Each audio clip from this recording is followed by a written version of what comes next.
I'll talk about it with men in particular. I mean, I just think like that's the way in which I think initiation to a full male adulthood isn't something that's necessarily all that available readily in the society. You know, I think there's not a lot of ways in which young men are guided into a full, complete masculine manhood, you know, of a wide variety of different dimensions. And so consequently, I see men in their 40s or their 50s, you know, who are sort of stuck in this particular pattern.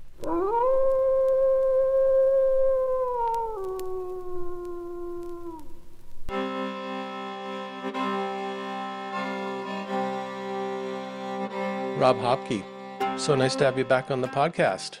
Likewise, nice to be here. Thanks so much for asking me. Yeah, well, as we were chatting before we got going, spring is springing, and out here in the woods where I am, the rabbits are running around and frolicking and making me think about fertility rites and renewal. And we're going to talk about pornography today. Here we are. And you were mentioning you're a practicing Catholic, and it's the Holy Week leading up to Good Friday and all that. And I was going to ask you, like, did you go to church yesterday? It's Monday today for listeners, and so did you? Did you go to church yesterday? So yesterday in the Catholic tradition is Palm Sunday, so it's sort of the typical observance of Jesus' entry and glorious entry into Jerusalem before the week of the Passion. So yes, not only did I go, I went to church twice. I went to church in the morning, very early, and then at night they have my parish here in Berkeley has a candlelight contemplative service on Sunday nights at 9 p.m. Hmm. which is very quiet and dark, and it's like going to a catacomb. It's very evocative and contemplative. So, yeah, I sort of bookended the day, and then of course we have a whole week of ritual observances ahead of us. You know, so ending in next Sunday, which is Easter. So, again. So, any conflict for you in diving into this topic today? Well, that's an interesting talk. I mean, that's an interesting. No, I would say no. I don't really have very much conflict about it, and I guess part of the reason is that I think I agree with a great deal of what I would call sort of the basic understanding of sexuality that the Catholic Church puts forward. But I also think there's I sort of wear two hats because I'm a clinician, right? And so I'm a clinician who specializes in sexuality, right? I'm a sex therapist. I've taught human sexuality, and so I think I see my role kind of, I would say, in the Catholic Church as someone who is dedicated to bring a more contemporary and scientific research-based knowledge of what we do know about human sexuality to the church. Because I think a lot of the church's morality was put into place in a pre-modern era. And I think also sort of the institution of the church, I think kind of indisputably, a lot of times, what do I say, so espouses positions for political and cultural reasons in order to establish its authority around, particular political or social things, rather than really examining what the truth is about human sexuality, the variety of human sexualities. I'm out and gay. So I feel like that's always been sort of the case. I think a lot of the church's understanding of homosexuality is not based on facts. It's based on prejudices. And so I guess that's what I'd see. And I think, but people don't, I think there's a particular image of the Catholic Church that's presented in the media, which from the inside isn't really true. So yes, there are conservative bishops and there are people that say really pretty outrageous right-wing sort of things. But the church is pretty wide, it's pretty varied. It's also global. It's not just the United States, it's all over the world. And so I think the word Catholic means universal. And I think within all of our understandings of Catholics is the idea that we all have a place and that, my being is part of the church. And as an out gay man, they have to contend with that to some extent. And as well as I feel like I'm doing a service to the church by talking about the truth of what we do know is the case about people's sexual functioning, sexual development, what the truth is around the entire wide, incredible variety of sexualities that the human race has always sort of evinced. And so the church has its place, I guess, I suppose, in putting forward what it would consider sort of an ethical or moral way of holding one's sexuality. But I think we over here on the other side, clinicians, scientists, researchers, teachers, etc., also have an obligation to say to the church, well, that's true or that's not true. This is borne out by facts and this is not borne out by facts. So that's what I would say. That's how I sort of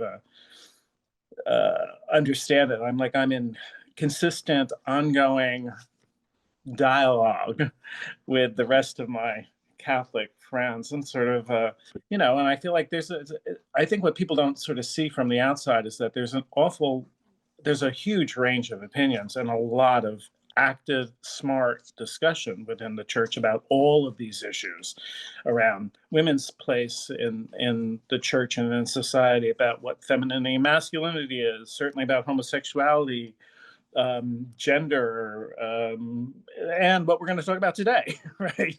I mean, I think, masturbation, pornography, what place does that hold? And so I guess I sort of do a little bit, and as a Jungian, I sort of do a little bit what Jung did consistently, which is sort of make a demarcation between, my role as a clinician, as a science-based practicing clinician, and over here a person who has a number of different beliefs, has experiences, etc. I'm not making a theological statement, I'm making a psychological statement. So yeah, but yeah, is there a tension? Yeah, there's a tension. I have to say, yeah, there's a tension. I think the tension is largely more I think the tension's more felt on the part of what I would say the conservative hierarchy of my church, who are clearly kind of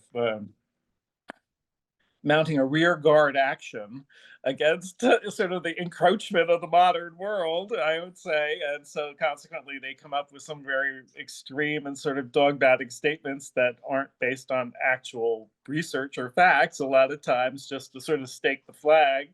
But I would say I feel like we in the pew don't feel that much tension. Like, church has, for example, the church has a teaching on contraception, right? Which 80% of Catholics ignore.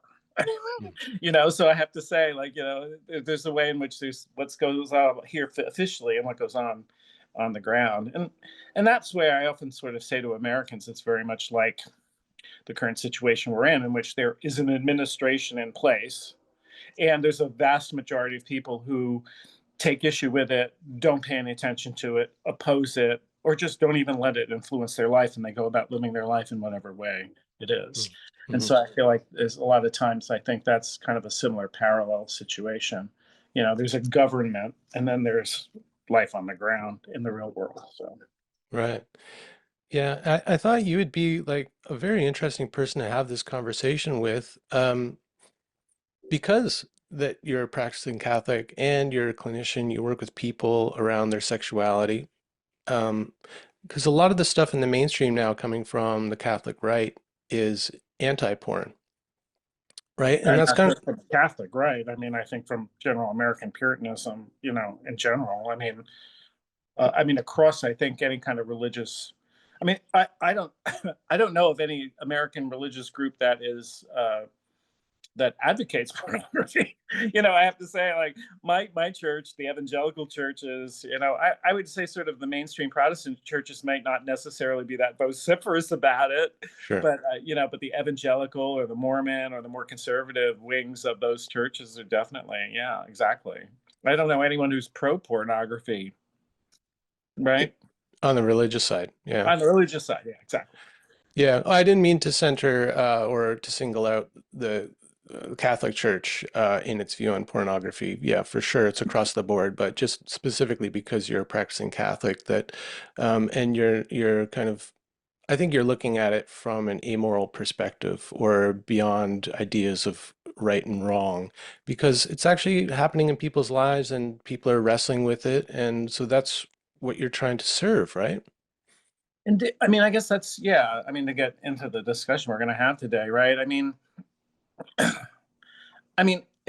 it's a ubiquitous reality in modern life, and even more ubiquitous now in the internet age, right? Mhm. I mean, I'm 67, so once upon a time, in order to obtain pornography, of any sort, I would have to like get on a train or a bus and go to a city and go into a into a newsstand and actually buy a magazine, right? There's no, so I have to say now, no one has to even leave their home. It all just sort of streams in from multiple platforms, right? So it's like the difference is almost unimaginable, really.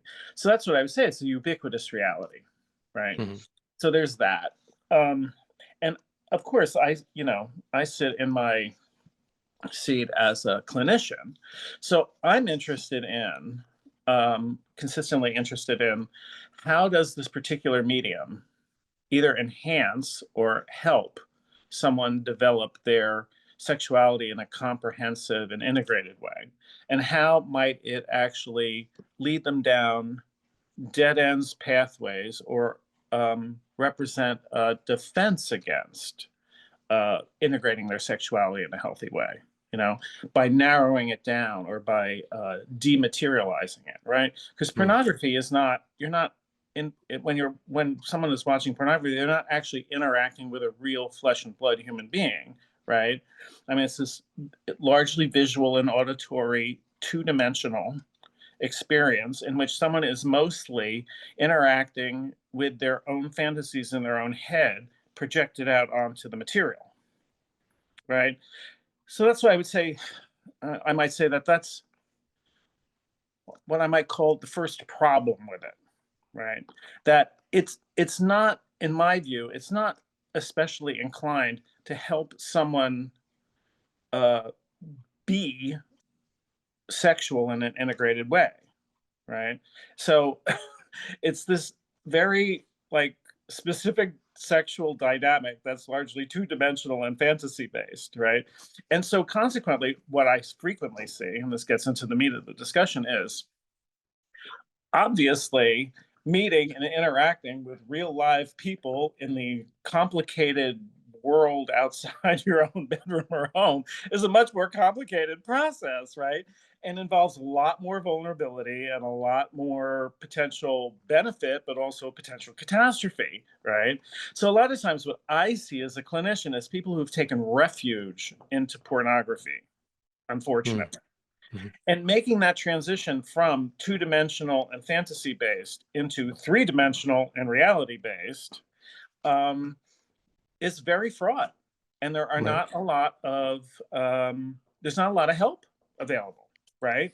So that's what I would say. I think that would be, if I was going to put my finger on the problem, quote unquote, the problem of it. I think that's, from my clinical perspective, that's the problem of it. It's not an easy transition into a more integrated, three-dimensional, real sex life.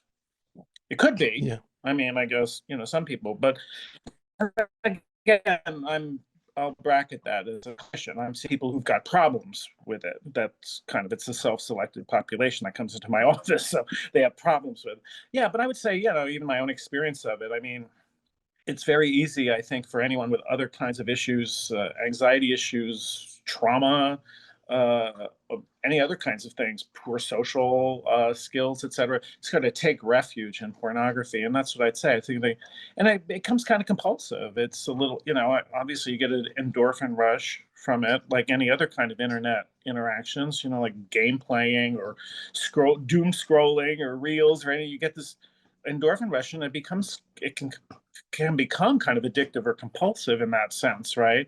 And so it's sometimes a very hard pattern to break, and especially if it's gone on for a long time, decades and decades, which or sometimes it's the only form of sexuality these days that certain people I've seen of a younger age have ever had. Like, Right. in other words, right? So their sexual formation has been pretty much kind of shaped by it in a very substantial way.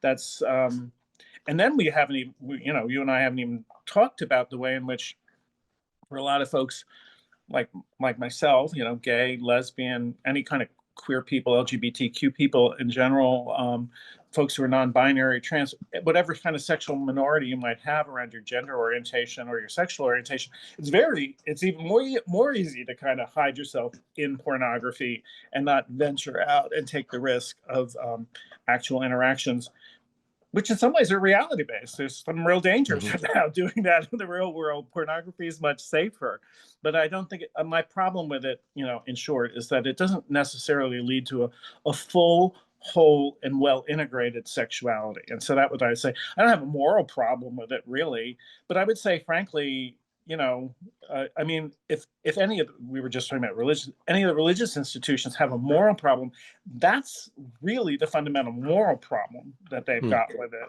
I mean, they're not often not very good at articulating that. They're more condemnatory and sort of monolithic. But the real issue behind it is an interest in people being the fullest possible version of that they can possibly be, right? And that's where the underlying there in my intention of being a clinician intersect, and that's where we agree. And I feel like Hmm. that's so. I was glad to when you said let's talk about pornography. I'm like, yeah, let's talk about. I talk about pornography a lot. I have to say. I mean, a lot of there's very few people I talk to about sexuality issues that don't have an issue with it or questions about it or are troubled by their use of it or are defensive about their use of it or it's a very when you said that I was like, ooh, that's a hot button issue and that can Yeah. go in a lot of different directions. So Hey, if you haven't already, take a moment, like this video and subscribe to the channel. It actually really helps. And look, if you really want to support the podcast, consider becoming a Patreon member. Starting at just $5 a month, you get early release of all episodes weeks before they're out to the public with no ads, no interruptions. We do a monthly call where we get together and we talk about topics like the one we're talking about on this podcast, me and you and other cool people. And you get other stuff. There's a private RSS feed that you can subscribe to and listen to extra bonus content on your favorite podcast player. It's really great and it's growing. So go to patreon.com/howl in the wilderness and join up. Yeah. I think what you're saying about porn as being a defense it is backed up by the research that we see with like the greater availability and proliferation of online porn. Young people are having less and less sex, apparently, according to the studies. So they are. And yeah. that's borne out by my own personal experience. I mean, again, I taught human sexuality at the Institute for Transpersonal Psychology, for almost 15 years down in Palo Alto. And when we would take a break, it was an all-day Saturday, all-day Sunday course. It's a required course to get licensed here in California. You have to take at least 7 hours of human sexuality. We taught 10. So we would do two 5-hour sessions, and in between, and on the break, I would take a sort of a poll. When did you first become aware of your sexuality? When did you first become aware of your gender? When did you first become aware of your sexual orientation? When was the first time you masturbated? When was the first time you had sex with another person? And how frequently do you masturbate? How frequently do you have sex with another person, right?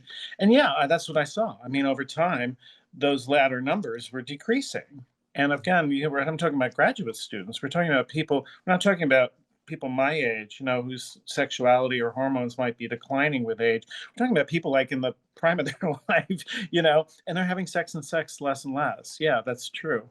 Hmm. I don't know if I would attribute it entirely to pornography or online life. I mean, because I feel like that's a general issue. I mean, I think in the last, I would say 15 to 20 years, I've seen a general decline in general social functioning because so many folks only have interactions online with people, or the majority of their interactions are online. So it goes just beyond sexual, into social or activities, etc. But yeah, I think when it comes to sexuality in particular, sure, Hmm. it's right there on your phone, and what incentive do you have to put down your phone and go try this kind of scary, uncomfortable, smelly, potentially dangerous kind of thing in the real world?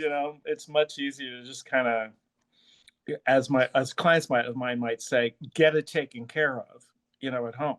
I'm like, Hmm. okay. Right. Yeah. Yeah. Well, I guess one of the issues is that it doesn't fully take care of our needs. you know, sex is a way to find intimacy and connection and sensual pleasure with another, and giving and receiving and all of that stuff we get from actual sexual interaction. Um, it's a really good point that you make that it's not just porn and the decline in actual sex, but it's across the board in terms of social interaction. I think that's a really good point, and becoming even maybe a bigger issue now with the advent of these AI friends and AI therapists and AI whatever, you know, whatever you're doing with AI, but it's not even like another person on the other end of the chat. You know, it's a chat bot. And And it's kind of crazy. Again, you know, part of my job is to check out all of these various media and platforms, right? It's it's kind of crazy, you know, like in other words, you know, like I went on to one of these AI, you know, AI boyfriend kind of things. And so I'm pretty sure that the program is able to kind of somehow through cookies, probably research various kinds of conversations that I may have had or imagery or searches I might have done. It was kind of incredible how specific this AI bot was with regard to my personal sexual interests. hmm, I mean, really uncannily specific. So I would say it really does kind of take it to another level. I mean, it's very different than going to, I don't know, Pornhub or X videos. And, you know, you've got this prefab material over here that you're looking that someone else has actually kind of come up with and filmed and produced, right? And then, you know, I mean, there's a whole wide variety of different specific sexual interests you can like there. But this AI thing is so interactive. It's very uncanny. I was just like, wow, I can sort of see why, you know. I mean, at some point, I will say, having pursued it for some time, it there is currently kind of a limit of responsiveness. I mean, eventually what happens is that the responses get somewhat repetitive and it's kind of clear. And of course, because of that, I think I found myself losing interest after a bit, right? But again, if you're using any of these online pornographic kind of platforms uh, defensively, you might not be you might not be put off by that. You that might actually be part of the attraction. hmm. You know, I can just endlessly loop my specific interest or fetish, and no one is ever going to challenge me or push me to kind of go beyond it. So Right. It's all kind of like naturally affirming or programmed to be affirming in order to keep that engagement. Because if it brings up a conflict, the user might not want to continue to use it. Like if it's correct, challenging them, right? right. So it's like the perfect therapist who's always just affirming and never challenging in that, or the perfect friend, right? Or the perfect lover. Well, you just said something. I'm going to go back to something you just said because you sort of said it in passing, and like want to leap on it because I'm like, sex is a way to pursue fulfillment as an expression of love and intimacy. I don't know very many places in this culture where that gets stated, Hmm. you Right. know?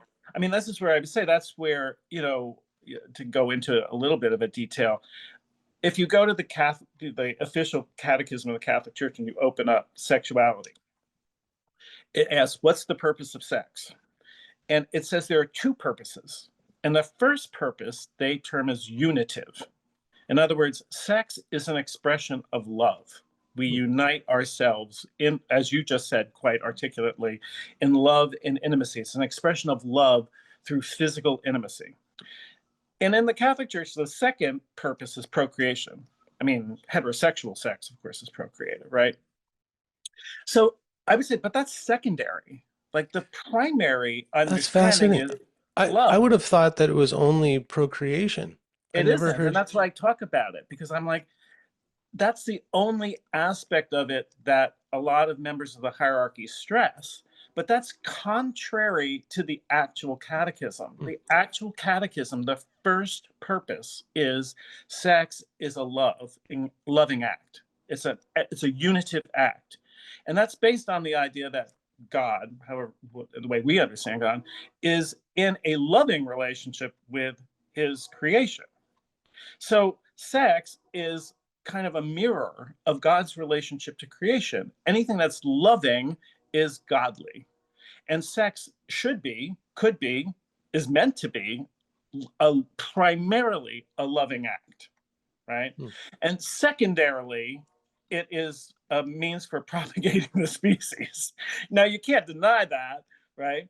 But that's where, for example, when or if you have a heterosexual couple and one of them is infertile, Right. their sex can't be procreative because of their physical disability, but it can always be unitive. It can always be an expression of love, right? So that's what I would say. Like, but you said it very quickly, and I will just say that I don't really hear, I don't really see any clients or even people I know in my personal life, if I said, what's the purpose of sex? Most people would say physical release or to get off. They're not going to say what you just sort of said. And that's where I say, like, that's where the deeper teaching, I think, of some of our Western religion, I'll just say generally Western religious understandings of what sex is or could or should be, intersect with my concern as a clinician. I am concerned that people find through their sexuality, that's what I call integrated, find through their sexuality kind of a fuller possible connection with another person, another person's, the world. Our sexuality is a mode of connection. And so I feel like anything that's sort of private, anything that's solipsistic, anything that's defensive, anything that's isolative, um, I think is contrary to the purpose of sex, right? And that's where I would say I go to. I go to. I mean, it's nice that it's in the Catechism of the Church. I'm, of course, our hierarchy doesn't really underline that very much, right? I think, and they should. But those of us that teach, or those of us that treat folks, I think, sit in that place. I mean, we sit in this place where what you just said in passing, that's why I wanted to pull it out. I'm like, yes, that's exactly true. That's my basic understanding. So that then influences what we're talking about today, Hmm. and Yeah. what, hi, honey. For listeners, Suki just jumped up on my lap. So That's it. Mine might, well, just say hi too at some point. So. yeah. Okay. I appreciate everything that you said, and that's a particular interpretation, I think. Like, just to push back a little bit, play devil's advocate, could we not say that in the Catechism, when it says it's unitive, that's presupposing that sex is about procreation, and by, in the microcosm, macrocosm way, we're enacting creation through sexual intercourse that's intended for procreation. Um, you know, like, is there anything in there about pleasure, about intimacy? Does it specifically talk about cultivating love and connection? Yeah, that's what unitive means. I mean, it's an expression of uniting in love with another person, right? And I think also, if you look then at the second section around procreation, they obviously, I mean, by using the word, I think they're tipping their head to the sort of literal and biological. But procreative means creative too. Right. Not just emotionally creative, socially creative, kind of globally creative in a particular way, not just literally creative, right? So that's where I have to say, I think a lot of the folks in my church, I think, do the theology a grave disservice by being so concrete and literal about some of these things, when in fact the Catechism isn't. The Catechism sees what you just sort of said, like an expression of love that leads to creativity of all different sorts, not just literal, physical, propagation of the species, but spiritual creativity, right? In a certain way. So yeah, I guess that's, get back to the topic, right? I think that's, I would say, my my primary issue with pornography, right? I mean, in a certain way, it's not very creative. I'm constantly saying, like, commercial pornography is not very creative, right? And so therefore, I don't think it really opens up for a lot of folks a great deal of possibilities. It doesn't really open up their sexual imagination. In a certain way, it conditions it to close down. Mm. Sort of rote. And of course, particularly, I mean, and this, when I used to teach sexuality, when I used to teach sexuality, right, we have the commercial porn sites, of course, but then we had things like XTube, which I thought was amazing, right? I mean, because it's like real people Mm. actually like having sex in their actual spaces, doing what they actually do, which no one ever gets to see.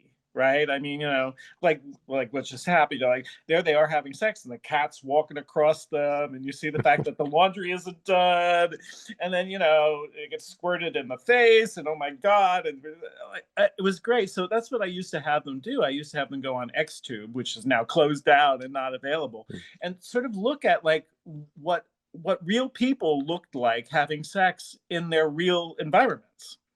So when I was trained, that's what we did. I mean, we had, when I was taught human sexuality, it was a whole semester back in 1983.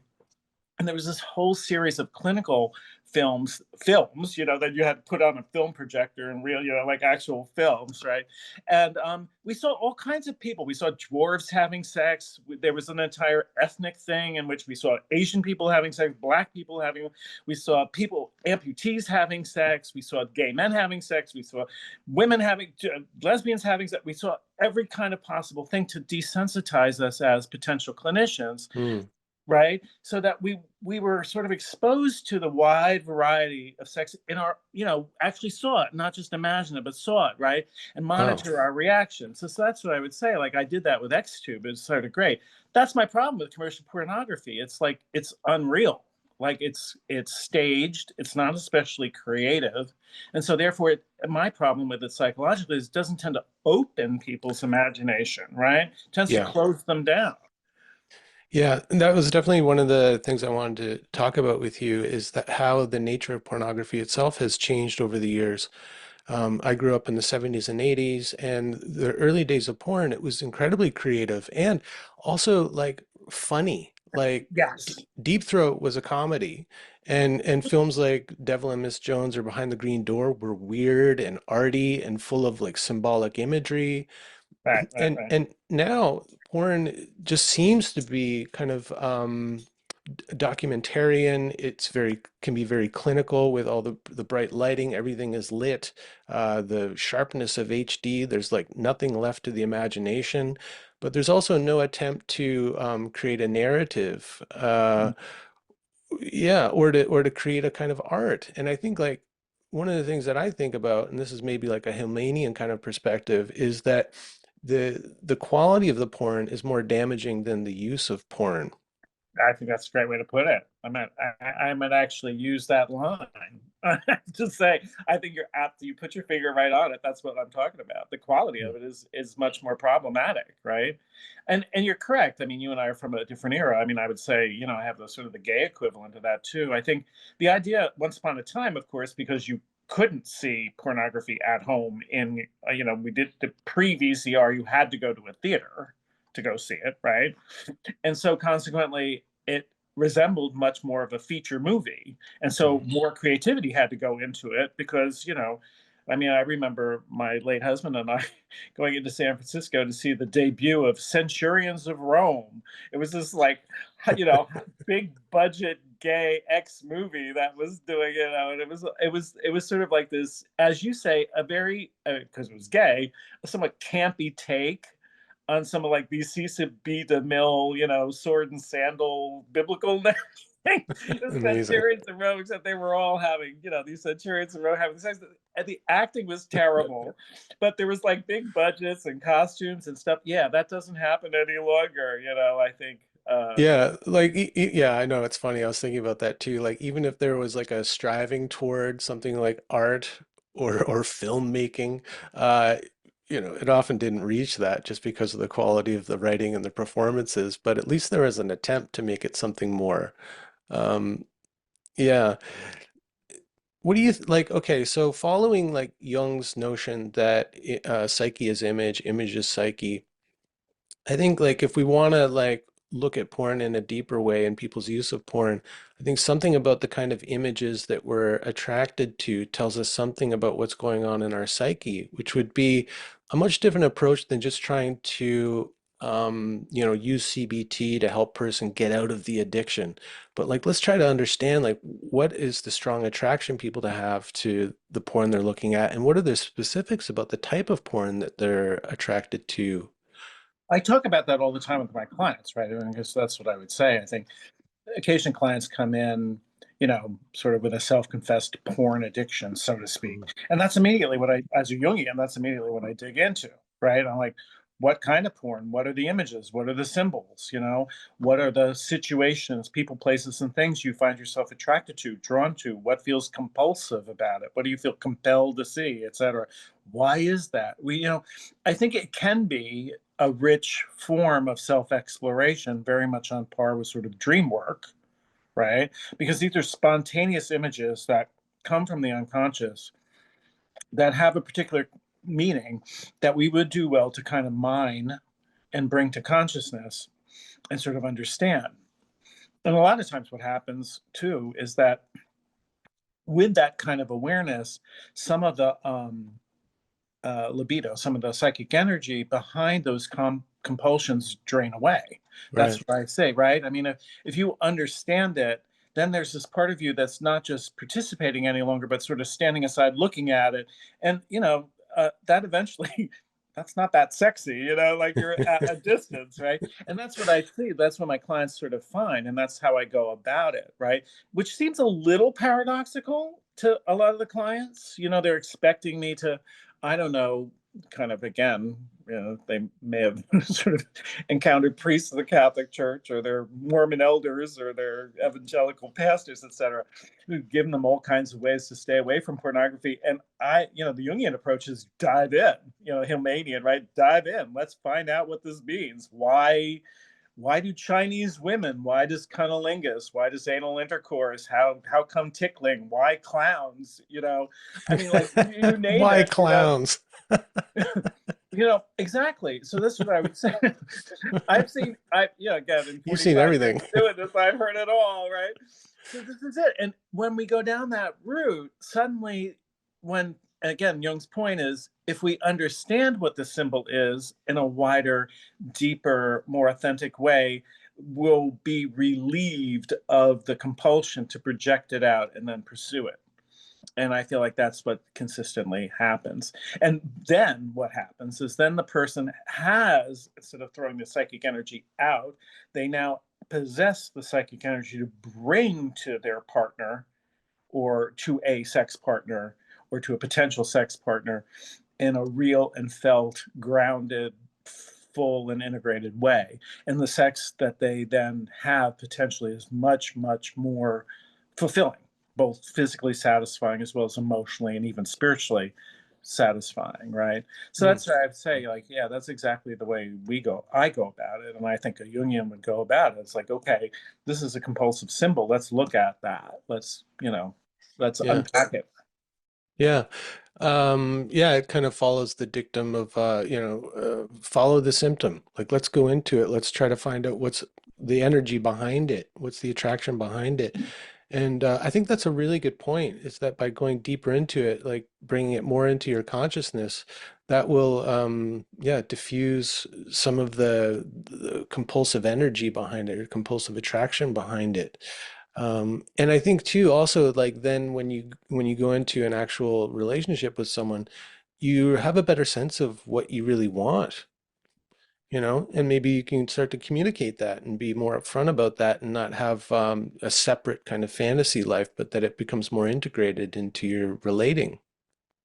Yeah, I mean, in the conversation we had, last week, but as we were preparing to do this, I guess, that was another aspect that I sort of brought up, which is to say that people's use of pornography is primarily masturbatory, right? It's not dyadic, it's unitary, like they're having sex with themselves.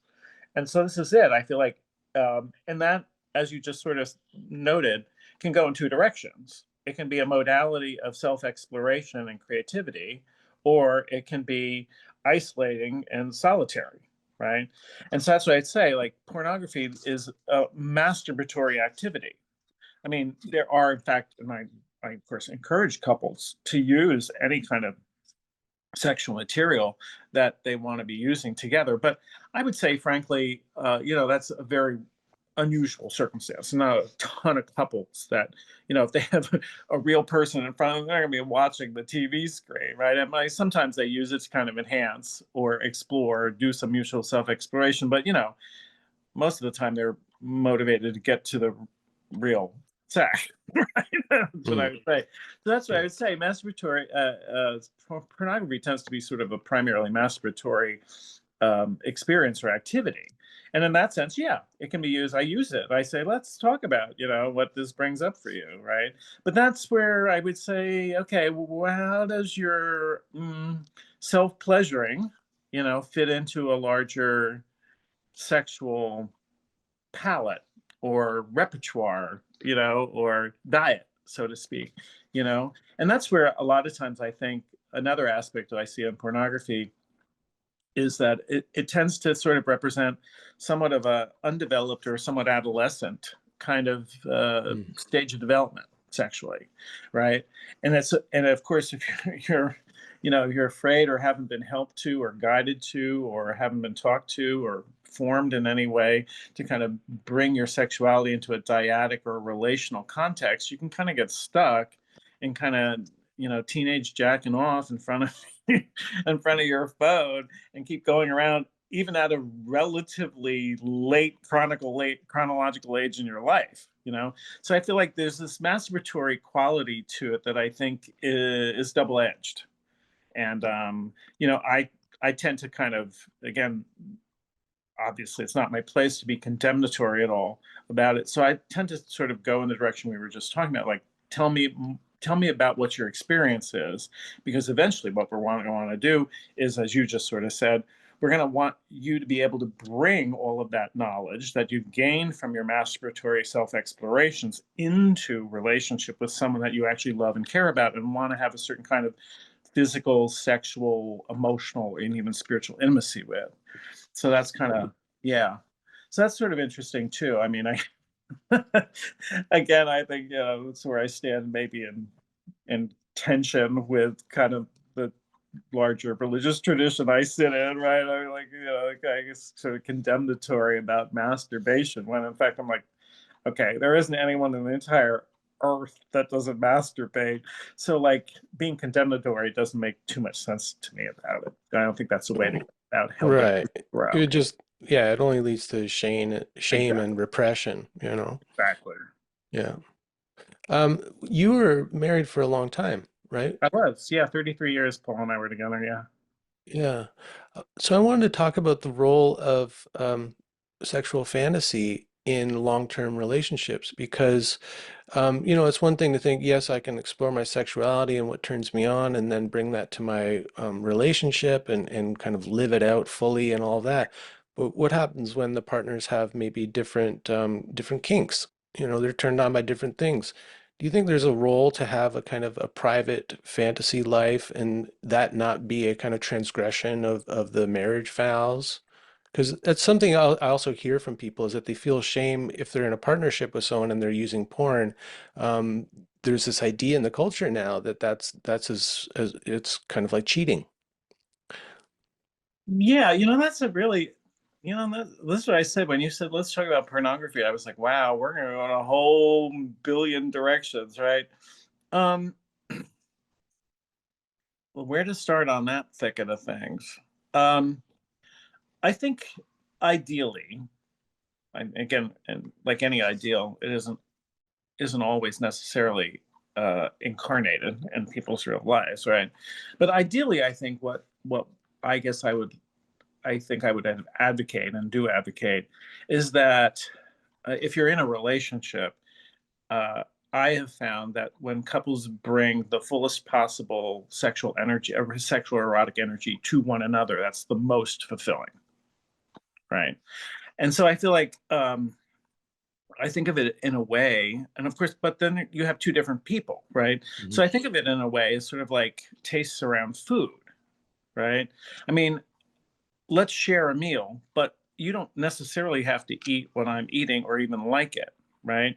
Or couples sort of settle into things they mutually enjoy and so consequently eat a fair bit, whereas one is more adventurous and the other one isn't that much, and so they sort of split. Now, in gay life, obviously, within the gay subculture here in the United States, there's a lot of permission to just open the relationship, right? People go off and sort of do their, S&M thing with whomever, and they remain emotionally faithful to one another.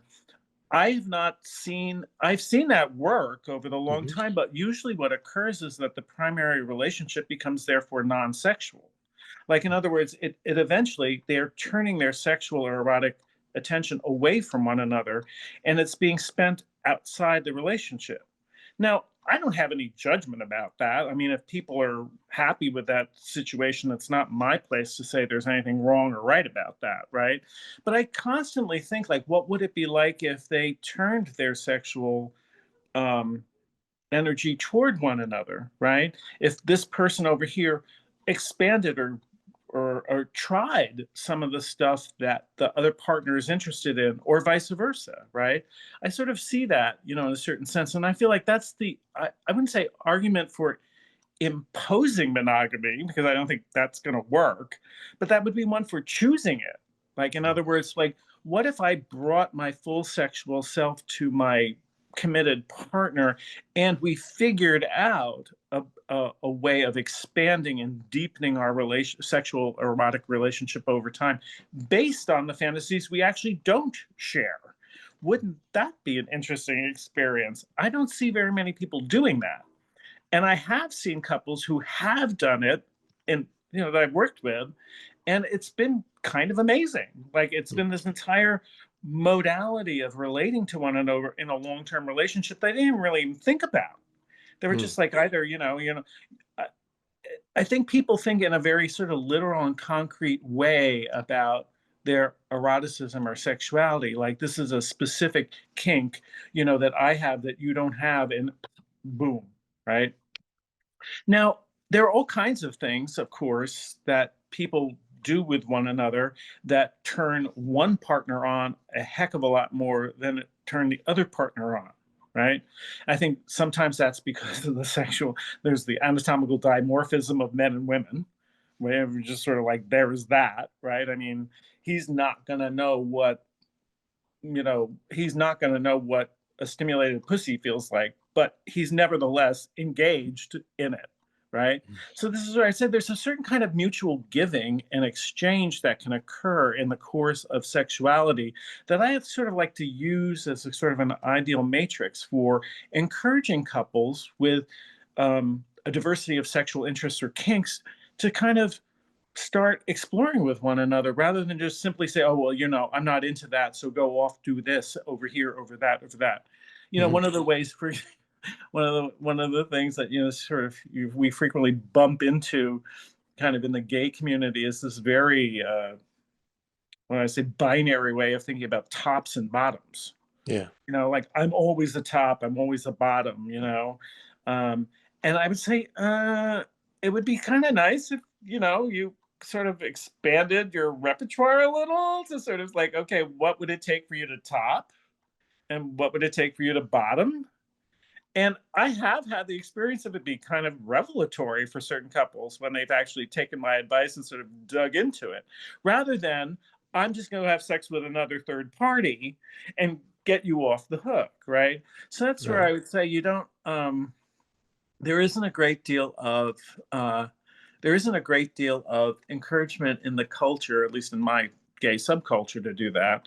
And then conversely, I would say, unfortunately, there's this ideology of monogamy that I think a lot of heterosexual couples just have dumped on them. And so consequently, I think they feel compelled, to kind of have bad sex with the partner they're committed to, instead of using what we're talking about as a way of kind of enhancing it or playing with it or using their imagination or expanding it. And I will say likewise, when I've worked with heterosexual couples who sort of turned around and started doing that, they were like, wow, I didn't know sex could be like that. And I'm like, Mm. yeah, it can be, Hmm. it really can be. But that takes a certain bit of dedication, work, and commitment. And Yeah. that's what I would say. That's the advantage of a longer term relationship, frankly, that you can grow together in that way. Yeah, and it's something about the limits of a committed relationship that actually create the potential for that growth. Like I always talk to people about it as like an alchemical container, that marriage Mhm. vow. And so those limits are actually like kind of increasing the capacity for transformation. And Right. that's why I think it's valuable, not because society tells me that monogamy is the way to go, Right. but because I'm interested in becoming more and more of myself and expanding myself and getting over my hangups and all that. And it's the limits that create the opportunity for that. It's like creates the heat. Yeah, the way that one of the dicta that I use, I think, and I think people a lot of times start dating someone and they're waiting for a certain level of intimacy before they make a commitment, right? Intimacy Hmm. before commitment. Right. And I flip it on its head. I mean, it's a different way of saying what you just said. I think the commitment creates the intimacy or can create the intimacy, right? Yeah. And yeah, if you're doing it from the inside with a voluntary, consensual, intentional uh, movement toward the partner, yeah, commitment creates intimacy. Those limits actually do. It's a hard sell, I think, Yeah. among my gay male population. That's why I'd say it's a hard sell. But um, yeah, I've been able to put it across a few times, and it's actually helped people a lot, and I'd say so. Yeah, I would agree with you there. I mean, you and I are on the same page with that. I think the limits of that, and that's what I'm saying. Like again, to get back to the topic at hand, right? I mean, if I'm over here exploring my own individual sexuality through pornography, but I'm thinking about the ways in which I could bring that into my primary relationship, that's going to enhance or enliven my sex life with my partner. That doesn't Pornography is not just bad or good, it's how it's actually used as part of your sexual repertoire, as part of your sexual diet, so to speak. Hmm. Yeah, and just go a little bit back to what you were saying about like talking to people, counseling them about that the intimacy comes from the commitment. I think, that's a role of the mentor, is someone who's like a little further down the road who can say, look, I know you don't get it now, but trust me on this. You're going to discover things about yourself by making this commitment and sticking to it, like making it an actual vow, Mhm. a sacred commitment. That helps kind of bolster up the limitations around the partnership. If it's just like very kind of casual, or we're getting married because it's good for taxes or whatever, that's not strong enough. Citizenship, or whatever, right? Yeah, yeah, No, I agree. I mean, that's again another kind of, I think, traditional religious understanding of marriage, or any kind of long-term commitment, right? Which is that the two become one. Like, in other words, the two individuals now become this other entity that has some relationship to, as you just sort of said, the divine. Like, in other words, it's part of the unitary reality of what's divine, and that's how the two become one. And therefore, in Catholic understanding, it's what we call a sacrament. It's an outward sign of an inward grace. It's sort of a spiritual transformation that occurs. And yeah, that occurs within a container. I feel like that's the positive teaching behind the value of monogamy, rather than the, condemnatory, imposed, sort of judgmental, finger shaking kind of monogamy that I think, unfortunately, most people, that's all most people hear. And I think yeah. that's where your and my work's so important, because I think there's a different way to hold it. Hmm. I think I'm constantly kind of making a case for monogamy among my gay male couples, because I guess no one else is actually encouraging them to think about that, Yeah. and to think about that there's a positive benefit to that, not just simply, oh, I'm limiting myself sexually. Yeah. Yeah. Yeah, and I think it goes for heterosexual couples too. And I think part of the move toward polygamy and openness and non-committal is a kind of reaction against the old, patriarchal, like the kind of oppressive feeling around monogamy is the only morally right thing to do and all of that. And I mean, even that's coming back in the culture now, this whole kind of new right Catholic boom that's kind of happening. But it's a Yeah. lot of the old ideas that are getting brought back up again. It's not like what you're talking about, this kind of evolution.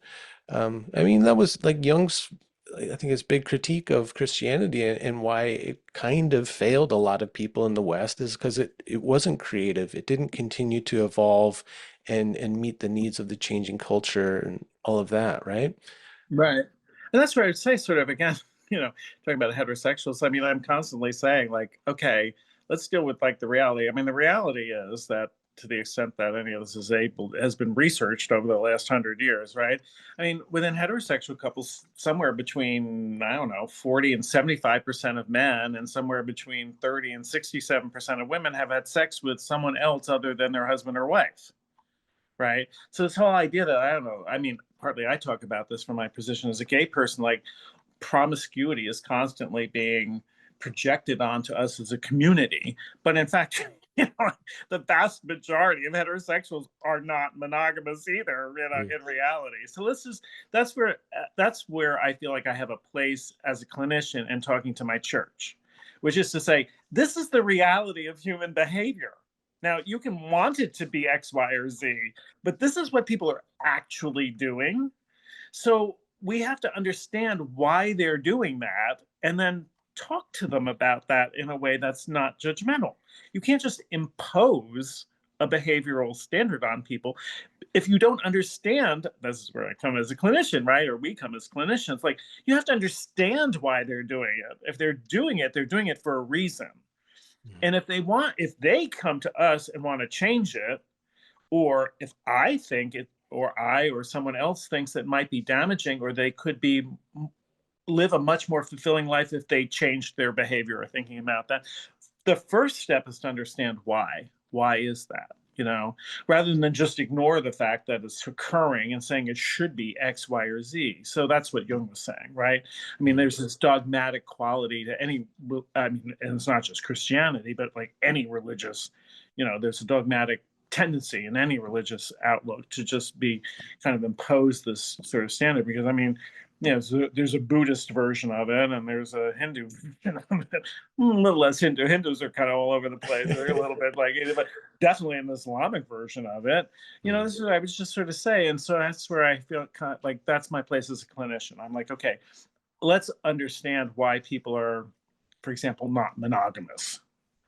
And let's look at, therefore, how one might bring them around to what you and I were just talking about. What's the positive or affirmative value of monogamy, and how could they mine that in a way that make their lives more satisfying and fulfilling, right? And that's where I'd say, like, that's where they would sort of, I think it is a challenge, though. It's definitely a challenge. And that's where, you and I are only working with people that are coming into our office willing to be challenged. mm, It's not the kind of thing that we can go out and kind of proselytize about. So, mm, mhm. What about the kind of how do I put this?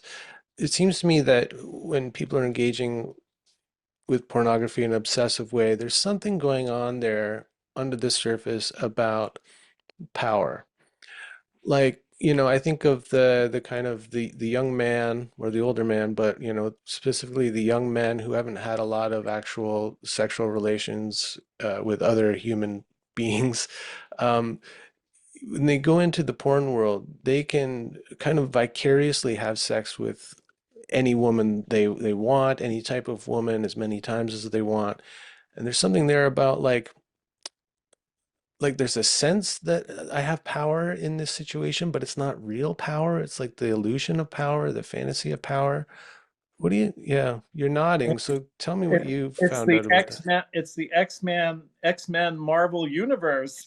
I have to say, I feel like I think of that again to kind of get away from what I would say is sort of an easy kind of judgmentalism about it. I always put it within a developmental context for myself. I feel like that's one stage in sexual development, right? And I think you put your finger right on it, right? I think a somewhat sexually inexperienced person is going to be consequently using fantasy a great deal in order to rehearse kind of what it's like to be in Mhm. charge of, or to be able to assert oneself. I mean, if we're going to talk about men, sort of step into their more phallic reality eventually, right? And that's, I guess, some of the problem with, I would say, problem with a primarily masturbatory and primarily pornographic sexual experiences, that it doesn't really, it's just consistently repetitive. It doesn't move into.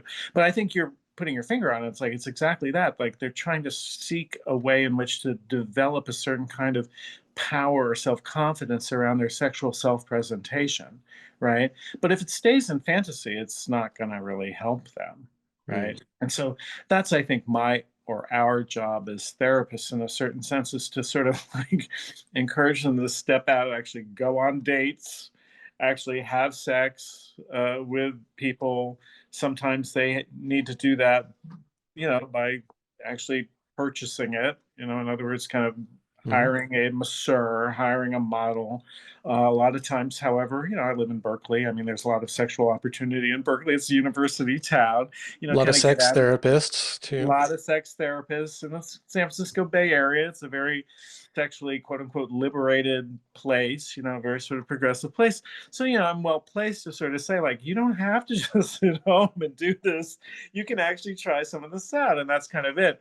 What's interesting to me, I'll just say, I mean, I see what you've just described as kind of as a kind of a adolescent stage of development, late adolescent Mhm. stage of development, right? It's kind of wild to me to see how that can be in place for people that are in their 40s, 50s, or 60s. Mhm. There are some folks who have never gotten out of that. And that's where, I'll talk about it with men in particular. I mean, I just think, like, that's the way in which I think initiation to a full male adulthood isn't something that's necessarily all that available readily in the society. I think there's not a lot of ways in which young men are guided into a full, complete masculine manhood, of a wide variety of different dimensions. And so consequently, I see men in their 40s or their 50s, who are sort of stuck in this particular pattern, not just my Cal students, who are, are actually adolescents. It sort of makes some sense to me that they're sort of still somewhat timorous, don't have a whole lot of sexual experience under their belt. But and that's kind Under of the their whole, belt. yeah, yeah, exactly, right. And that's the whole, like, kind of, I don't know, swatch of what, unfortunately, I think it's a kind of it's sort of an ugly phrase, but the whole incel swatch of incels is talking about these involuntarily celibate guys, right? Who have a whole bunch of different issues that have kept them away from a full and satisfying connection with other people, and particularly women, Mhm. right? And so I'm always sort of surprised that, this adolescent stage of development can persist even late into someone's life, because there aren't very many opportunities or very many ways in which those folks are challenged to grow past it if they Yeah. don't voluntarily put themselves into therapy. Yeah. I wanted to talk a little bit about how like our culture, our North American society, how the attitudes around sex have changed and how that might be some sort of causal to what we're seeing with the addiction to pornography, compulsive use of pornography, lack of actual sexual relations. I just feel like the cultural attitude has changed so much in my lifetime. Like coming of age in the 1980s, you go to the video store and there's tons of these sex comedies, with really provocative covers, kind of cartoonish. Um, there was a lot of like lighthearted feeling around sex. And whenever I hear people talk about sex and pornography now, it's always this like Saturnian, like, oh, it's about addiction and it's, at the root of what's wrong in our culture. And there just seems to be like less of a sense of humor or lightness around the whole thing. And I wonder if that's kind of contributing to some of the problems that we're seeing.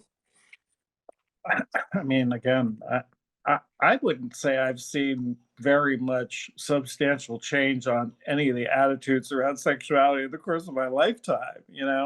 I feel like there's a way in which at times the basic puritanism and sex negativity of this culture gets beaten back by, the forces of what you're talking about, sort of lightness, freedom, exploration, etc., for a period of time. And Mm. then the tide comes back in. And I'm like, we're currently in the tide comes back in. I mean, at times the sex negativity and the puritanism is expressed in different terms. As you're saying, like, I think you're quite right to say that these days, I think people are inclined to adopt psychopathologizing terminology rather than religiously moralizing Right. terminology to Hmm. express their sex negativity. But the sex negativity is still sex negativity. Right. It's like a secular puritanism. Absolutely. I mean, Yeah. absolutely. That's the best way to put it. That's a great phrase. It's like a sexual puritanism, and that's where I would say, like, Wait, slip of the tongue. You just said sexual puritanism. I said secular. secular. Well, secular sexual puritanism, right? I mean, like, absolutely, positively. Yeah. Yeah, because I taught, human sexuality over a couple of decades, right? And I wouldn't say that the sex attitudes changed that much in the course of 20 years. And I taught, from from the late 90s into the early 2010s, right? And so, that's what I'd say. I think there's a kind of it's almost in a way, I would say, like racism in the United States. Like, it's fundamentally built into the DNA of this country. And so there are times when you can beat it back, and so that it doesn't just swallow the entire organism up, right? You can kind of push it over here to the side. It's always there, however, as a threat because it's sort of woven in to Mm. the underside of this society. And so there are times when you can kind of create a space, or you can get a certain critical mass of people to reject it, and you can get certain kinds of things in place. But then, as we're finding out, it's right there, ready to roar back. I kind of feel like, and it's the same with sexual puritanism. There's a secular puritanism in this country that, at times during particular eras, late '60s, early '70s, we had a little bit of freedom about it in some ways. So yeah, I just think it's one of these things that is kind of just part of the culture. It's part of the history. I mean, of this culture, because it's kind of a Western Protestant Judeo-Christian culture, essentially. And I mean, you can kind of nibble away at the edges of that through additions of certain kinds of diversity, right? But ultimately, that's kind of what you're dealing with. And so it's almost like an archetype, right? And it's always like kind of right Yeah. there. And you have to kind of contend with it in some fashion. So yeah, I wouldn't necessarily say that in the course of my lifetime, I'm still talking about the same thing I talked about 40 years ago with Mm. people, and they're still bringing the same kind of attitudes, and people are still not especially well educated sexually than they ever been, and I think they're less likely to be now than they ever were. I mean, at least during my era, had to go to a quote unquote health class, and we were actually told what was going on, et cetera. Now there's no, sex education is not happening, and I don't think parents are necessarily any more articulate with kids who are in their adolescence now than they were in my day, because I'm constantly having to explain how things function sexually and even anatomically to full grown adults who never actually heard about it, Mm. or you know, having to explain female anatomy to male clients. I'm like, okay, like, all right, I guess you haven't had any of this education, and it's 2025. I thought, back in 1983 when I started this work, it would be different. So that's what I would say. I think it's just that the sex negativity and the judgmentalism gets expressed in different terminology from era to Mm. era. I mean, I was surprised to hear you talk about uh, what was it when you're in university getting your MA in psychology or something and Yeah. doing this human sexuality course where you're watching porn. That doesn't happen anymore, you know. Now, can I've you imagine? I mean, no, I mean, look, in my counseling training to become a registered counselor here, there's no segment on sexuality at all. There's a module on sexual trauma, Judith Herman. Right. But there's no side on the kind of the positive aspects of sexuality or the necessity of it, or the, you know. Well, I'm a marriage and family therapist, right? Marriage and family therapist. And to get the license here in California, you only have to take 7 hours of sexuality 7 training. hours. Yeah. And I'm a marriage and family therapist. Like 7 hours, it should be 70 hours, right? So that's what I would say. I think, again, it's I attribute this to what you and I were just talking about. I think I have not seen this culture grow in its sex positivity or its comfort with sexuality. If anything, I say like it's very easy to kind of like reduce it to 7 hours worth of training when in fact your specialty is marriage and family. I'm like, okay. I think if I, I don't know, if I was trained to be a school counselor, maybe that would sort of make some sense. But I'm like, that's my specialty, and it's 7 hours, and that's where I would say, like for example, ITP, where I taught Institute for Transpersonal Psychology, up to 10, and I was like 10. We had this textbook with I don't know 28 different chapters, 28 different dimensions of human sexuality, and I was like, okay, I've got 10 hours to put this across.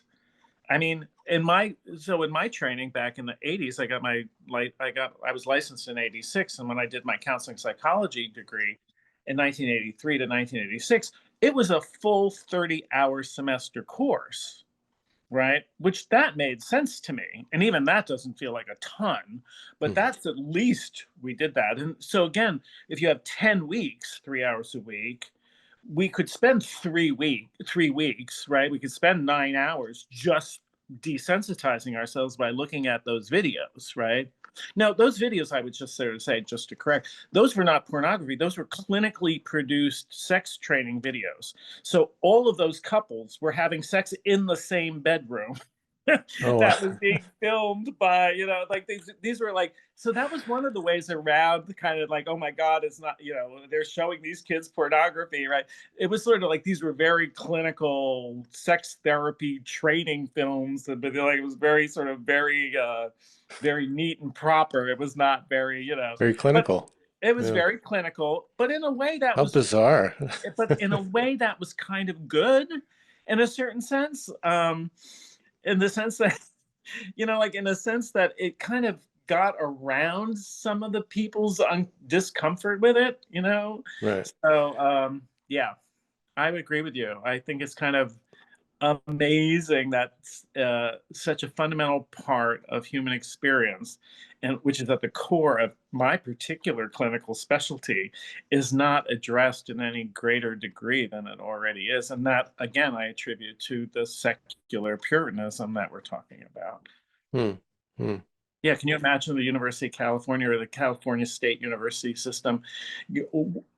All of a sudden, some 23-year-old in the master's program, their evangelical Christian parents get wind that they're looking at people having sex in class, and suddenly it's like a lawsuit. And it's like, Well, I have to say, the way that the stuff gets sort of blown up these days due to not social only just media.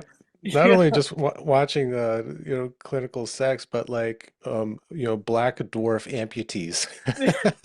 Right, right, absolutely, right. Yeah, I mean, one of them, for example, there was a guy in a wheelchair, and his, I guess these are real people with their real partners. So that was Right. another thing that was Mm. made amply clear. Like these were monogamous, real committed partners. Like these weren't just like random sex performers, right? So there was this guy who was in a wheelchair. There's these introductions, these like cheesy introductions. Jake was in the Vietnam War and blah blah blah blah. Anyway, he was um, paraplegic, and so he was in a wheelchair, and so I remember his wife went down on him, and but we were there watching it. I have to say, like it was really good in a certain sense, and it was sort of like the antidote to pornography, right? Because it was sort of like this real people having actual sex in the bodies they really had, which is kind of gets to our point. Like that's not what you see in commercial pornography. Yeah. But you see our like modified bodies that are highly idealized and very kind of clean and clear kinds of interactions, whereas this was like real raw and gritty. I would say.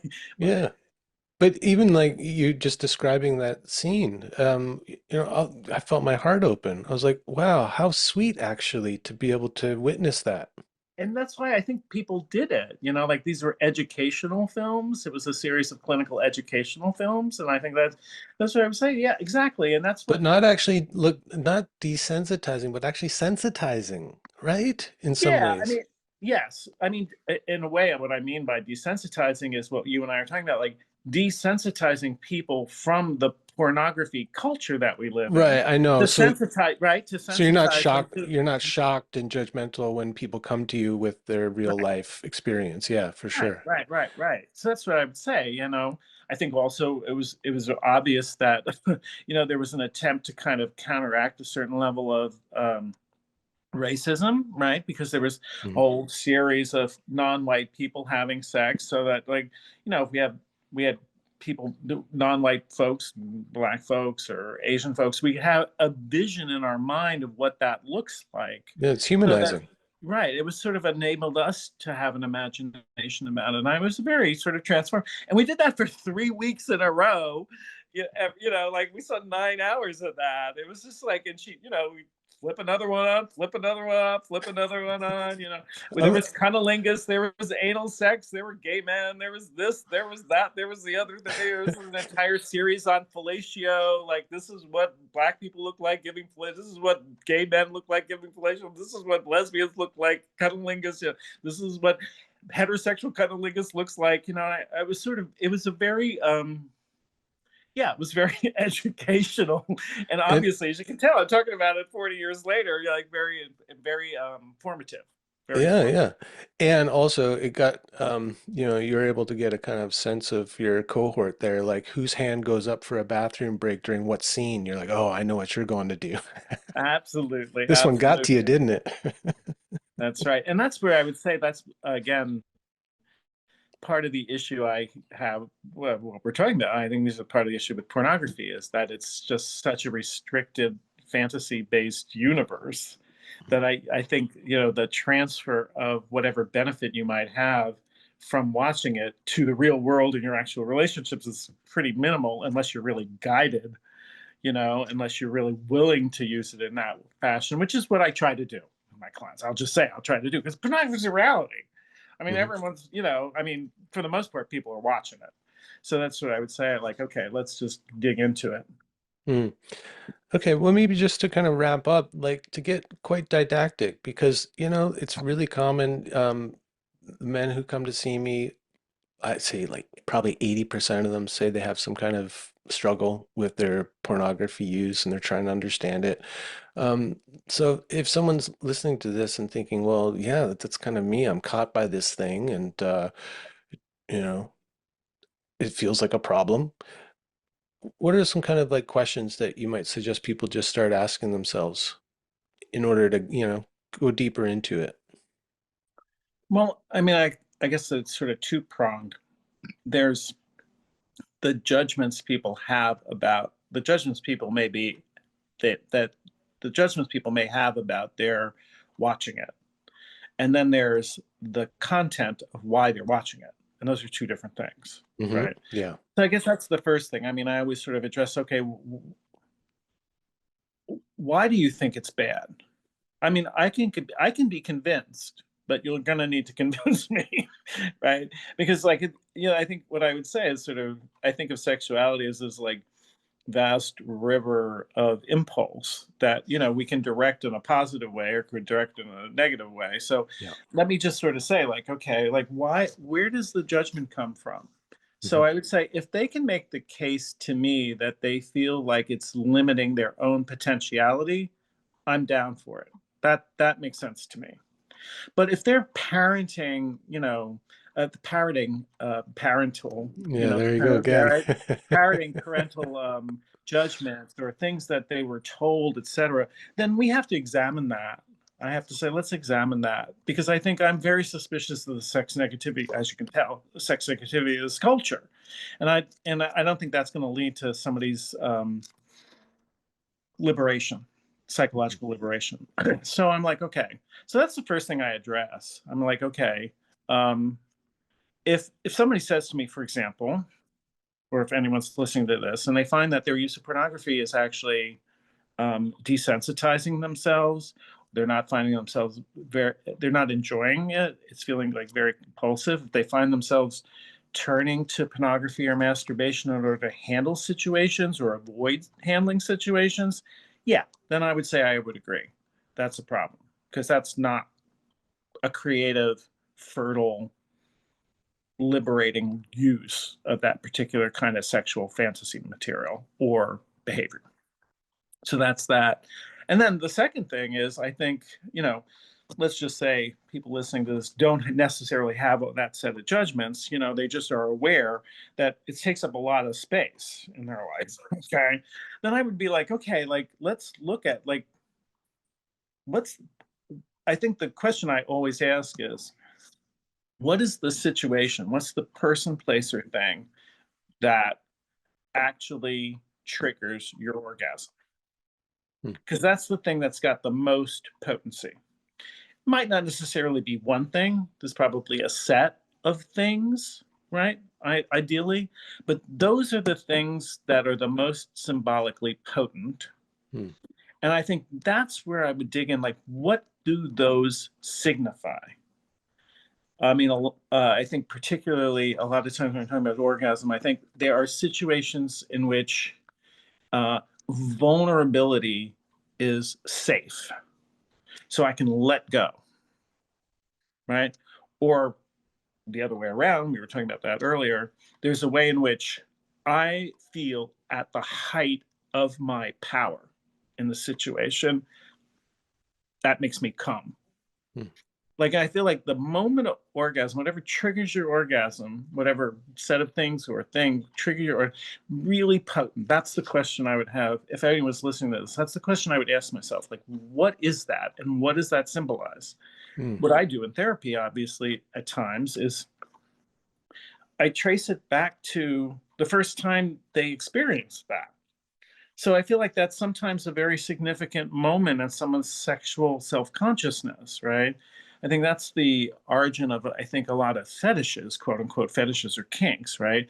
Somebody's in the midst of a kind of a sexual surge in development, and they're exposed to some kind of stimulus in the external environment, often pretty random, right? Which is why sometimes some of these kinks and fetishes are just completely irrational and make no sense, squeaking balloons or squirrels or, Yeah. like Yeah. whatever it happens to be. Clowns, like you mentioned Clowns, earlier. exact clowns, nurses, right? Exactly. Like, they're exposed to some Hmm. kind of powerful physical or interpersonal social stimulus, and the fetish is born. So I think sometimes that if you pick that particular thing that triggers your orgasm and explore it some, you can open up a world of self awareness that you wouldn't otherwise. Yeah, I think that's really interesting. So that's Um, I guess some of the get back some of the questions. uh, yeah, we had a little lag there. Um, I think that's really interesting because, like in the practice of sex magic, you cast your spell at the moment of orgasm. So recognizing the kind of Mm, potency of that moment, right? right. And so kind of deconstructing that and just even like the kind of idea of like, well, what kind of sex magic have I been performing? What spell have I been casting? Or there's something about that I find really interesting. Just kind of open that up for yourself. Well, and that's an interesting way to talk about it too, because I guess I think what people frequently find, again, and relevant to the discussion we're having, is that I mean, human beings kind of create rituals consciously or unconsciously, right? Right. A lot of times, people's masturbatory or use of pornography is ritualized in a particular way, and I think when you're sort of putting it in the terms of a sex magic, right? Conscious or unconscious, it's good. I think people should be aware of like why is this ritualized and what's this ritual meant to do? I feel like a Yeah. lot of times people don't ask themselves that question. They just unconsciously ritualize X, Y, and Z instead of really examining themselves as to like what's that ritual meant to accomplish for myself or in the world.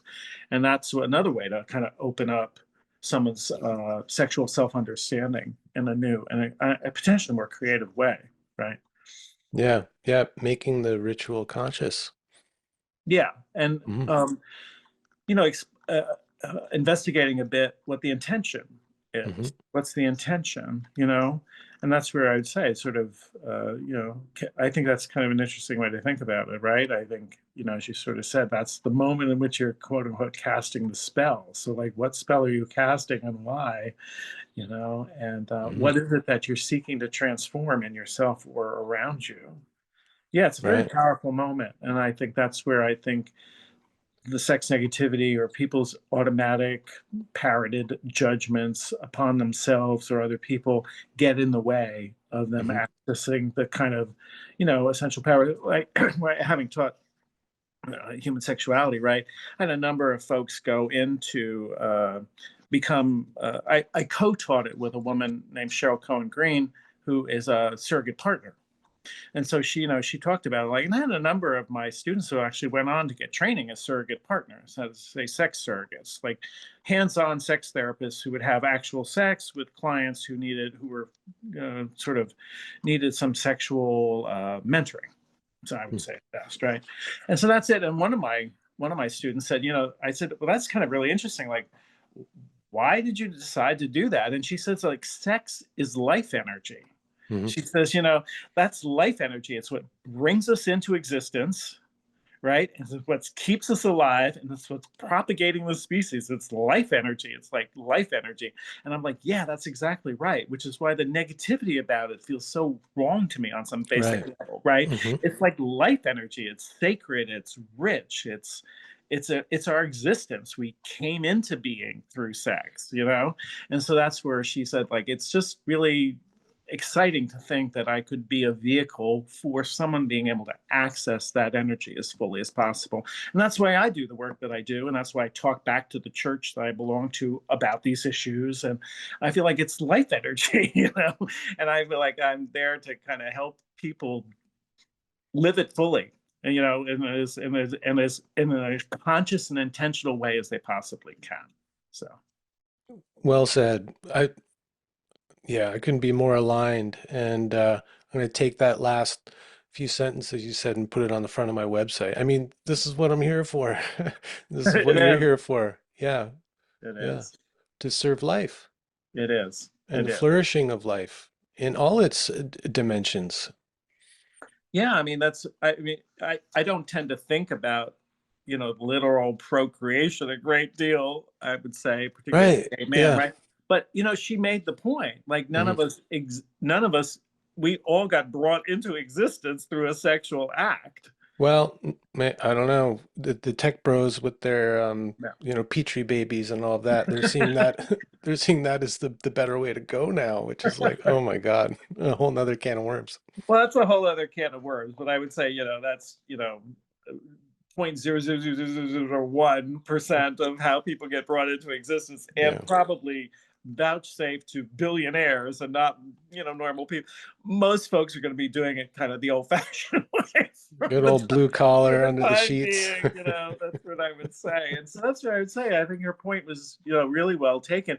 And even if you wanted to get it down to the cellular level, that's what we're talking about. I mean, even on the cellular level, it's still a kind of a life force. You know what I mean? I think it's just, it's not that complicated, but it's still a life force. So, yeah, that really spoke to me. And I was like, yep, she put her finger on it. That's exactly kind of why I do the sexuality work that I do. That's why I'm sort of relentlessly positive about it. Is broken as human life might be, or as problematic as our culture might be around it, or as traumatizing sometimes as sex has been for folks, or I feel like in the end it's a source of life potentially. So let's clear away the obstacles so that we can actually experience it as fully as possible. Wonderful. That's why I wanted to have the conversation with you. It's been Yeah, I was great. like, pornography. Okay, let's go. So Yeah, cool. but it's Thanks for having me on, Brian. It was great. yeah, no, thanks so much. And you know, I know you haven't published in a while, but I was looking at your old book that you wrote way back when, Jung, Jungians and Homosexuality. And I had such a positive response from younger gay men who listened to our first conversation together. They're Yeah. so appreciative of you and what you bring to this conversation that feels like not not enough people are having it, whether it's homosexuality or pornography or the depth psychology of sexuality in general. I mean, the Jungians are kind of a prudish lot, I'd say, Well, at least I mean, I can. publicly. So, a review of my a review just of mine just came out in Psychological Perspectives, which is the Los Angeles Jung Institute's journal, and it's a review of my friend Doug Thomas. Douglas Thomas wrote The Deep Psychology of BDSM. Oh So, yeah. Hmm. right, Doug and I have been on.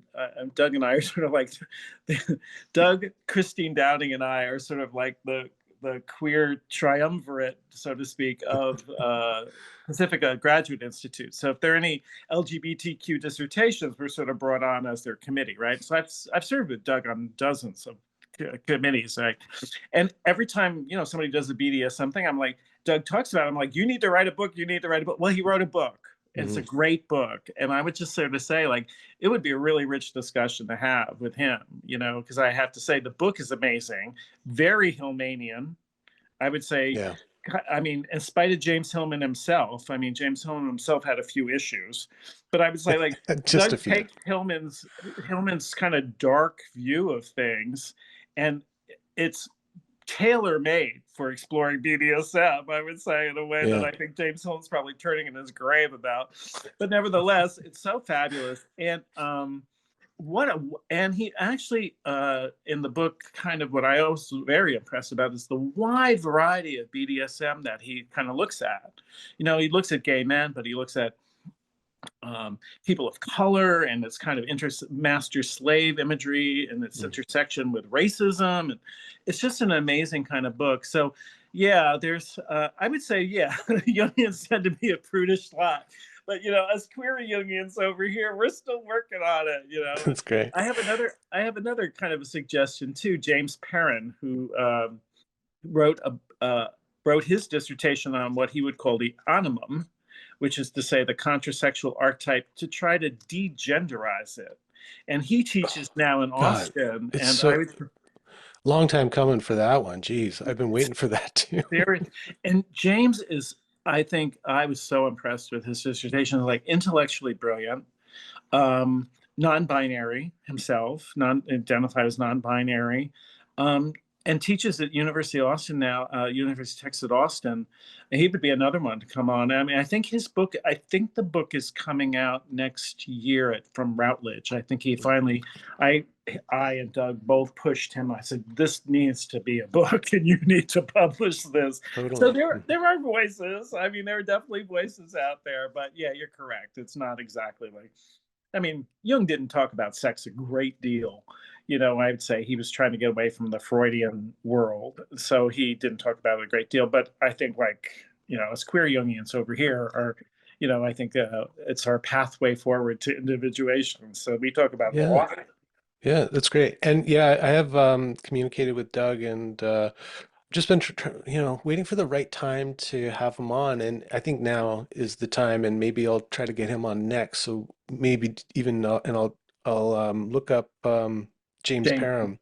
Yeah, maybe we'll Yeah. do like a little series here. That's Yeah. Yeah. great. Thanks for those suggestions. Yeah, those are the guys that I've been talking about. Yeah, I mean, with Christine Downing sort of retired at this point, I feel like so no, it's nice to see when James came about. It's nice to sort of see another generation kind of pick up the gauntlet and sort of move it down the road, a bit. So Yeah, well, and that's like kind of why I was bringing it up because you are kind of mentoring from afar just by being out there and having conversations that not a lot of others are having.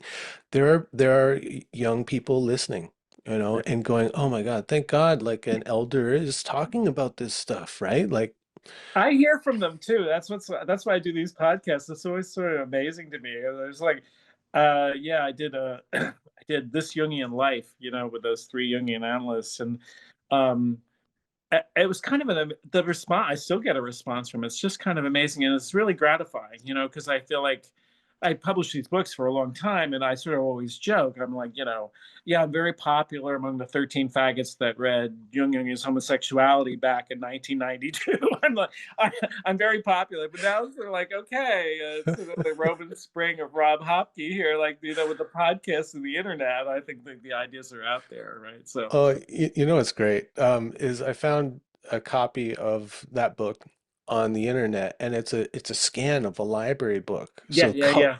cover and everything. And what I loved about it was that it's got the little card in the back, so the borrower's Oh, card, and somebody's even scanned that, and you can see like the first few entries, and it's guys in 1992, 1993. exactly. And one guy only put like his first or one name, and it sounds like kind of a pseudonym, like it Yeah. was like Christoph or something like that. And I was like, he didn't want to be caught taking this book out of the university library. Right. Well, yeah, exactly. I'm like, okay. Well, that's why I wrote it. I mean, it was just kind of, Yeah. and I think, yeah, we're in a whole other kind of, unfortunately, a whole other new era of social, political, sexual repression. So I God, feel like, yeah. we're gonna have to go through that again too. So anyway, Yeah. Yeah, that's where I we're know. at. I hear you. I'm calling it the neo-Puritanism. It's like I it's had my back. It's I mean, back. I had my rainbow flag out here, like flying, and I'm like, that flag is I don't care how tattered it is by the end of the 4 years, it is staying up until he's out of office. Like, that is that. Like, you are not going to suppress my identity. That is all there is to it. So, Totally. And like it's like it should be tattered because I'm thinking of like those images, engravings and such of French flags after the revolution. They're all tattered, mm, like they've been through a war. they've been through a So war. all those pride flags should be like tattered if we get Yeah. through this. All right. Well, Yeah. thanks so much. Let me Yeah. know when it goes up. And Yeah. yeah, and I'll send you James' contact information. Thanks. So you can get a hold of him, and I'll just, you can get a hold of him. Great. Appreciate it. Okay. Thanks, Brian. All right. Bye-bye. Talk to you Take care. soon. Bye.